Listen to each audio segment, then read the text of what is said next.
संगवारी हो जय जोहार। मैं अभी आ रहा हूँ डिप्टी सिग्नल बाजार चौक में। यहाँ हवे ओम साईराम मित्र परिवार। हमन इखर से बात करथन। इस बार 3 दिन के कार्यक्रम रखे गए तो हमन इखर कार्यक्रम के बारे से जानथन का कार्यक्रम है।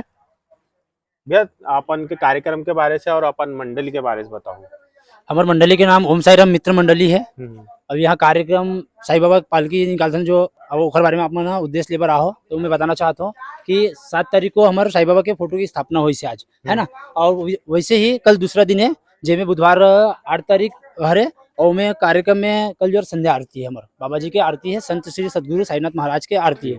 और वैसे तीसरा दिन जो भव्य रूप से पालकी निकली जो पालकी में आनंदमाल और साई कृपा आते हैं जो छत्तीसगढ़ से है, जो छत्तीसगढ़ से है और साथ में यहाँ से नागपुर से एसएस डीजे है और साईं बाबा के पालकी है, बाबा के झांकी यहाँ और साथ में 4 घोड़ा भी है और ऐसे बग्गी भी है और 2-4 और प्रोग्राम है जिनमें मुझे अभी ख्याल में नहीं आते।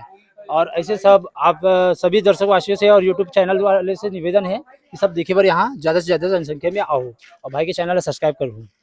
तो संगवारी हो जैसे कि बाजार चौक में 3 दिवसीय साईं बाबा के कार्यक्रम आवे तो इस बार 7 तारीख 8 तारीख और 9 तारीख इमन आप मन थोड़ा से ध्यान दो। गुरुवार खास यहाँ साईं बाबा के रैली हवे, भव्य रैली हवे जो डिप्टी सिग्नल बाजार चौक से भरतवाड़ा साई नगर नेताजी नगर यहाँ पहुंची। तो आप मन गुरुवार के दिन इखर शोभा यात्रा में जरूर सम्मिलित हो और शोभा यात्रा के शोभा बढ़ाओ। जय जोहार, जय साई राम।